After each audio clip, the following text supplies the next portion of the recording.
বছরের শেষে আরেকটা ভালো গল্প দিয়ে শেষ করি।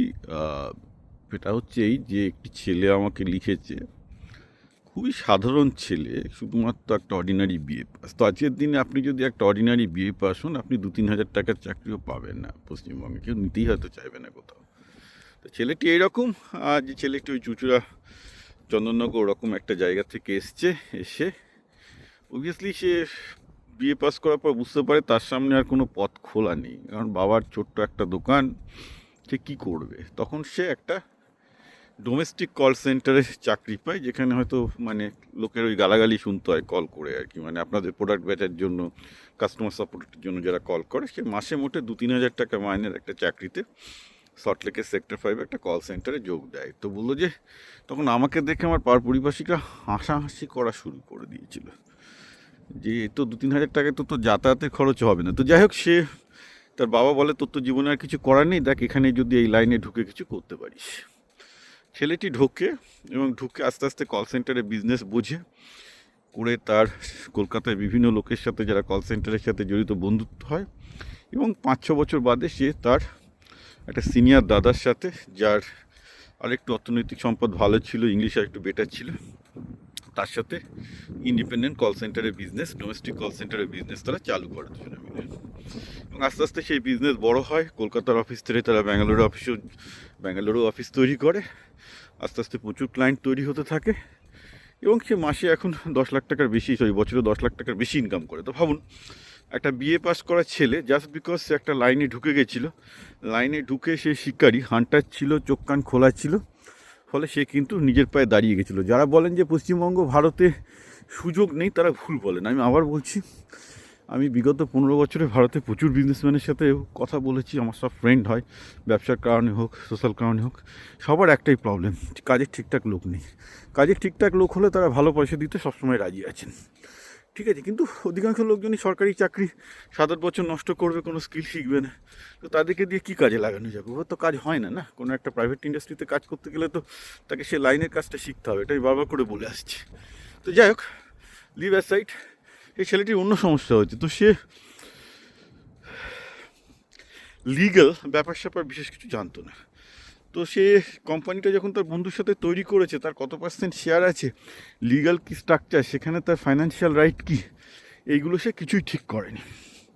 ফলে আজকে তার পার্টনার তাকে ঠকাচ্ছে, মানে বলছে যে আমার পার্টনার যেখানে হয়তো মাসে 10-12 লাখ টাকা নিচ্ছে, আমাকে 1-2 লাখ টাকা দিচ্ছে, আমি বুঝতেও পারছি না, কারণ ফাইন্যান্স তো আমাকে শেয়ার করছে না, এবং আমার করার কিছু নেই, কারণ আমার হাতে কোনো লিগ্যাল পেপার নেই। অর্থাৎ ব্লাইন্ড ট্রাস্ট দিয়ে সে ব্যবসা শুরু করেছিল। ব্যবসা শুরু করতে গেলে কিন্তু আপনাকে, আমি বারবার করে বলছি, ব্যবসা করা পৃথিবীতে একটা পড়াশোনা চাকরি করার থেকে 1000 time, not 2 Times, not 10 Times, not 100 Times, I repeat, 1000 time কঠিন কাজ। ব্যবসায় সফল হওয়া চাকরি পাওয়ার থেকে 1000 টাইম কঠিন কাজ, কারণ এখানে করতে গেলে আপনাকে ফাইন্যান্স, ম্যাথ, লিগ্যাল সব কিছু জানতে হবে, সব কিছু একটু একটু মিনিমাম। আপনার লোক থাকবে, আপনার সিপিএ থাকবে, আপনার সব কিছু থাকবে, তা সত্ত্বেও বেসিকগুলো আপনি না বুঝলে সবাই আপনাকে ঠকাবে। দিস ইজ ওয়াই আজকের দিনে অলরাউন্ড এডুকেশনটা, যেটা আমি বলি, একটা বাচ্চাদের হওয়া উচিত। মানে ধরুন ক্লাস 1 থেকে 12 পর্যন্ত ভারতের কোনো এডুকেশন সিস্টেম মিনিমাম একটা ব্যবসা করে খেতে গেলে কী পরিমাণ ল জানতে হয়, যেটা খুব বেশি নয়, সেগুলো শেখানো হয় না। কি ফাইন্যান্সিয়াল, মানে কী করে ফাইন্যান্স মেনটেন করতে হয়, কী করে ফাইন্যান্সিয়াল অপারেশন করতে হয়, এগুলো কিছু কিছু বোর্ডে, গুজরাটে যেমন শেখানো হয়, যেহেতু ওখানে ব্যবসায়ীদের চাপ আছে। পশ্চিমবঙ্গে যারা একমাত্র ক্লাস 10-এর পর যারা কমার্সে ঢোকে তাদেরকে শেখানো হয়, বাকি কাউকে শেখানো হয় না, রাইট? কিন্তু এটা সবার শেখা উচিত, যারাই ব্যবসা করতে যাক। তো এটা একটা আমাদের কিন্তু সমস্যা হয়ে দাঁড়াচ্ছে। আমি বারবার করে বলছি যে যে আপনি ব্যবসা করুন, কিন্তু এটাও আমি বলছি, ব্যবসা করতে গেলে নিজের অ্যাডিকুয়েট স্ট্রাকচার থাকা দরকার, অ্যাডিকুয়েট নলেজ থাকা দরকার, জ্ঞান থাকা দরকার, কীভাবে চালাতে হয়, কীভাবে মার্কেটিং করতে হয়, সেলস করতে হয়, ফাইন্যান্স করতে হয়, লিগেলি নিজেকে প্রোটেক্ট করতে হয়, ইত্যাদি ইত্যাদি। কারণ পার্টনারশিপ কোম্পানি আপনাকে করতেই হবে, 2-3 জনের বিভিন্ন জনের স্কিল একসাথে না করলে তো আপনি ব্যবসা করতে পারবেন না। সেক্ষেত্রে আমাদের কোম্পানি অ্যাক্ট কী বলে, কীভাবে লিগেলি আপনি একে অন্যকে প্রোটেক্ট করতে পারবেন, এগুলো না হলে কিন্তু হবে না। তো এনিওয়ে, প্রশ্নটা হচ্ছে এইটাই যে যাই হোক, আমি ছেলেটার জন্য খুশি যে অন্তত ঠেলা খেয়ে সে বুঝেছিল যে তাকে লাইফে কিছু করতে হবে। সে একটা খুব গুরুত্বপূর্ণ লাইন আমাকে লিখেছে যে আমি যতদিন ছোট শহরে ছিলাম, চন্দননগরে ছিলাম, ততদিন আমার চোখ খোলেনি। আমি বুঝতামই না পৃথিবীটা কি। কলকাতায় এসে আমার প্রথম চোখ খুললো। আমি বলবো তুমি ব্যাঙ্গালোরে গিয়ে তার আরও বেশি চোখ খুলে গেল।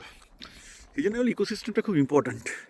অধিকাংশ পশ্চিমবঙ্গের ছেলে মেয়ে জলপাইগুড়ি বা ছোটো ছোটো শহরে আছে, তাদের চোখ খুলেনি। তো চোখ খুলতে গেলে কলকাতায় যেতে হবে, ব্যাঙ্গালোরে যেতে হবে, পুনে যেতে হবে, সেখানে পড়ে পড়ে মার খেতে হবে, কষ্ট সহ্য করতে হবে, দেন অনলি চোখ খুলবে। এখানে স্কুলের পড়াশোনায় এটুকু করছে ক্লাস, মানে সে আইসি বোর্ডেই পড়ুক, সিবিএসসি বোর্ডেই পড়ুক, আর বেঙ্গল বোর্ডেই পড়ুক, আমি আবার বলছি ওই স্কুলের শিক্ষায় জীবনে দুপায়ে দাঁড়াতে পারবে না। It's absolutely nothing nothing nothing, কিচ্ছু হবে না ওই দিয়ে।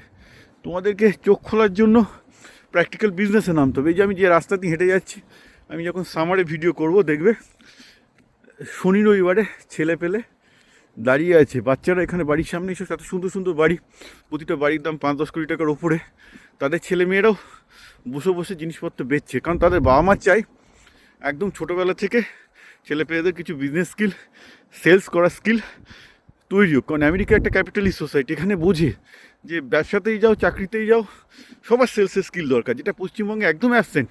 সেলসকে ঘৃণা করা হয়, এবং সেলসকে ঘৃণা করলে ওই এমএসসি বিএড করে বেকার বসে থেকে বুক চাপড়ানো ছাড়া কোনো উপায় থাকবে না।